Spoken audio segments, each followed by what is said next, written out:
Hey everybody, it's Jim here. A few months ago, I hit what some people might consider to be the offset lottery if you're into Japanese-made Fender guitars. A 1983 Fender JV Jazzmaster, a really rare instrument. When I first took the guitar out of the box and I sat with it, I knew immediately I had something extremely special in my hands. Not because of the rarity of the instrument, but because of the quality, the playability, and the feel were just out of this world good. But when I plugged it in, I did think to myself, this is missing just one thing: a proper set of pickups and electronics. I reached out to the kind people at Lollar Pickups with an idea for a video, the one you're watching right now, and to my surprise, in an unprecedented act of kindness, they offered to send me their newest model of Jazzmaster pickups, the 63 set. Before I go any further into today's video, there are two people that I'd like to individually thank over at Lollar Guitars.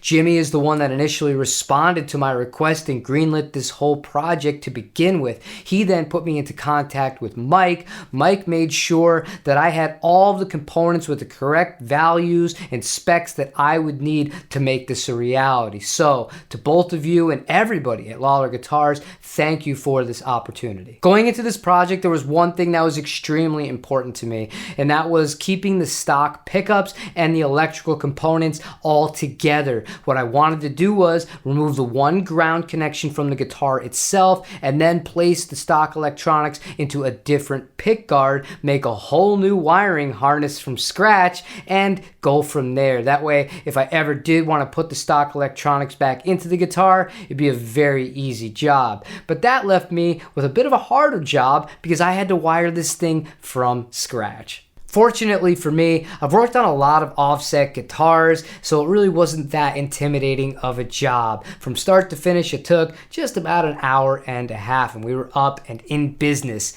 And this is how it turned out. It's absolutely gorgeous. We're going to jump right into a sound comparison with the new pickups and the new electronics versus the stock components. We used the Tone King Gremlin amplifier. The settings remained the same. The microphone remained in the same exact spot. The same thing goes for the Benson preamp. The levels were unaltered between the two of them. Let's hear it back to back.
There were two things that really stood out to me when I plugged this guitar in and gave the new pickups a try. The first was an increase in the clarity and the note definition. That's something I'm looking for regardless of what kind of guitar that I'm playing, and I really do dig that about these pickups. The second thing was they sounded big, warm, and a little bit fat. They reminded me of the special T pickups that are in the Blue Flower Telecaster that are the reason why I reached out to Lollar to begin with, so that put a big smile on my face.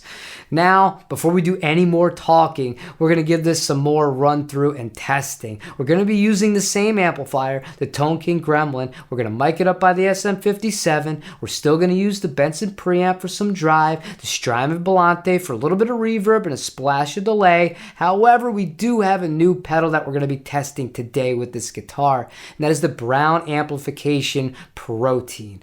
Let's hear what this thing sounds like.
One of my favorite things about playing guitar on YouTube is the uncertainty of what I'm going to play for the demonstration. I don't often plan it out whatsoever. I kind of just let the guitar guide me based on how it feels and how it sounds. This guitar made me want to play with gain, and it made me want to live on the bridge pickup, which is not the case for most Jazzmaster pickup. As a matter of fact, this is one of the first ones where I'm like, oh, blown away by it. It sounds so full. Yes, there was a lot of high end. However, it's all easily rolled off by the tone knob, and it's really just stellar. It sounds full without sounding ice picky, to die for. And normally, when you do get that kind of awesome gainy bridge pickup tone from a Jazzmaster, once you turn the gain off and you go clean, it might be a little bit lacking. That's not the case with this guitar. The way I judge a Jazzmaster's clean tone is in the middle position, because that's where I live when I'm playing these style of instruments 99% of the time, and it really does still maintain that classic vibe, albeit a little bit fuller. The neck pickup just sounds huge too, but it's not overbearing or muddy. These are excellent, excellent pickups, and I would absolutely recommend them. And that's going to conclude our first look at the Lollar 63 Jazzmaster pickup set. If you have any other questions or inquiries about Lollar pickups, feel free to reach out to them at lollarguitars.com. I have no affiliate link or code or anything like that, but these guys do make really, really good stuff, and I absolutely would recommend checking them out if you are in the market for a new set of pickups. Thank you for watching today's video, and again, special thank you to everyone over at Lollar and Mike and Jimmy in specific, but to you as well for making it this far into this video and supporting me and putting me in a position where this was even possible to begin with. I really do owe all of you my gratitude. I hope you have a wonderful rest of your day. Tell somebody in your life that you love, that you do love them. Take it easy, everybody.